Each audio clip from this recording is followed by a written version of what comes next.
20 મઈ 2026ના રોજ રાત્રિના 8:30 થી 9 વાગ્યાની વચ્ચે પડદરી પોલીસ સ્ટેશનની હદમાં ખાખડા વેલા 5 ગામના પાદરમાં એક હત્યાનો બનાવ બન્યો હતો, જેમાં મરણ જનારનું નામ યુવરાજસિંહ અનોપસિંહ જાડેજા છે. આ 43 યરનો છે અને ખાખડા વેલા 5 ગામનો રહેવાસી છે. એ પોતાની ટાટા હેરિયર કારમાં રાજકોટથી પોતાના ઘરે જતો હતો. સામાથી એક બ્રેજા ગાડી ભટકાણીને અને પછી છરીથી વાર કરીને 2 લોકો એનો મર્ડર કર્યો હતો. જ્યારે મર્ડર થયો ત્યારે ગાડીમાં મરણ જનારની એક મહિલા મિત્ર હતી, જેની સાથે એનો મૈત્રી કરાર કરીને આવે છે. આ ઘટનાની જાણ થયા પછી પડદરી પોલીસ સ્ટેશનમાં FIR રજીસ્ટર કરવામાં આવી અને તુરંત આરોપી પકડવા માટે અને ઇન્વેસ્ટિગેશન માટે એક ટીમની રચના કરવામાં આવી, જે ટીમનું સુપરવિઝન સુશ્રી સિમરન ભારદ્વાજ ASP ધોરાજી દ્વારા કરવામાં આવ્યું અને LCBના PI, પડદરી પોલીસ સ્ટેશનના PI, સાયબરના PI, PSI AB Jadeja, Bhayavadar, LCBના PI અને SOGના PI આની સુપરવિઝનમાં અલગ અલગ ટીમોની રચના કરવામાં આવી હતી.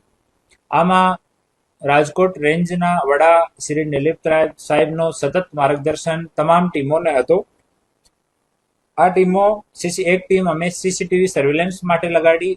બંને ગાડીઓ, બ્રેજા ગાડી અને હેરિયર ગાડી, જે રૂટ લીધો હતો, આ પૂરા રૂટને ક્લિયર કરવામાં આવ્યું.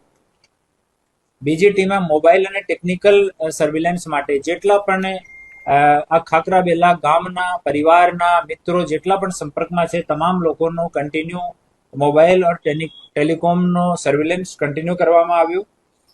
સાયબર માટે એક અલગ ટીમ રાખવામાં આવી. હ્યુમન ઇન્ટેલિજન્સ અને બાતમીદારોથી સંપર્ક માટે અલગ ટીમ કાર્ય કરતી હતી.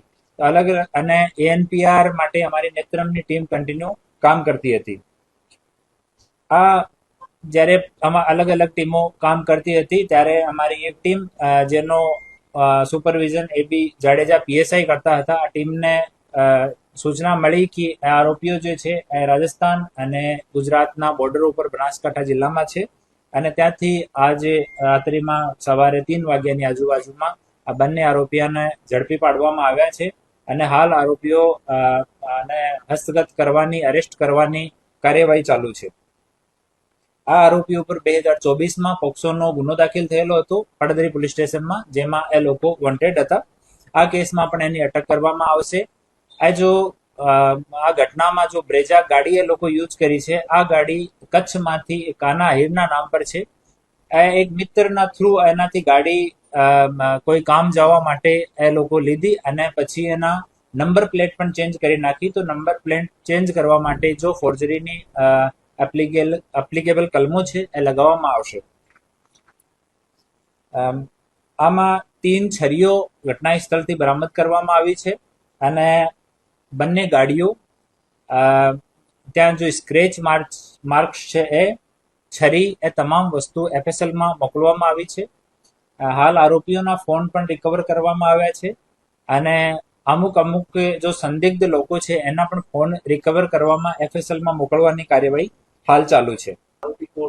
એમાં જો આરોપી છે મહેન્દ્રસિંહ રણજીતસિંહ જાડેજા, આ ખાખડાવેલા 5 ગામનો જ રહેવાસી છે.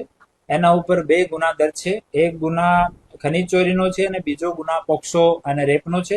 એક આરોપી યશપાલસિંહ રસિકસિંહ જાડેજા ખાખડાબેલા 5 ગામનો છે. એના ઉપર એક ગુના, આ ગુનાથી સિવાય એક ગુના પહેલાથી છે. એ લોકો પોક્સોમાં ભાગ્યા પછી અહીંયાથી રાજસ્થાનમાં અલગ અલગ જગ્યાએ રહેતા હતા અને ફોનથી વાત અવોઇડ કરતા હતા એ લોકો. અને આરંભિક પૂછતાછમાં મહેન્દર છે, એના જો સ્કૂલના ફ્રેન્ડ્સ, કોલેજના ફ્રેન્ડ્સ છે, આ તમામ લોકોના નંબર એના મુક જવાની યાદ છે. આ લોકો સાથે અમુક સમયમાં કોઈ રેન્ડમ હોટલનો ફોન લઈને એના ઉપરથી એને ફોન કરતો અને જ્યારે પૈસાની જરૂરત હોય તો હોટલવાળા કે પેટ્રોલ પંપવાળા ઉપર કે ફોન પે વાળા ઉપર, રિચાર્જ વાળા ઉપર પૈસા ટ્રાન્સફર કરાવીને ત્યાંથી અને કે 5,000 રૂપિયા ઉપાડવાના છે તો 500 રૂપિયા ત્યાં છોડી દીધા અને 4,000 રૂપિયા લઈને ત્યાંથી નીકળી ગયા. અમુક સમયે એ લોકો મનાલીમાં બી અલગ અલગ હોટલ્સમાં કુક તરીકે કામ કર્યું છે, જેમાં મહેન્દર કુક તરીકે અને યશપાલ જો છે એના સહાયક તરીકે કામ કર્યું છે. તો એમ એ જો 1.5 થી 2 વર્ષનો જો સમયગાળો છે, આમ અલગ અલગ જગ્યાએ લોકો રહ્યા હતા. આરંભિક પૂછતાછમાં જાણવા મળ્યું છે. હાલ ડિટેલ પૂછતાછ એની ચાલુ છે. ફર્ધર જે વસ્તુ મળશે એને આપણે ઓફિશિયલી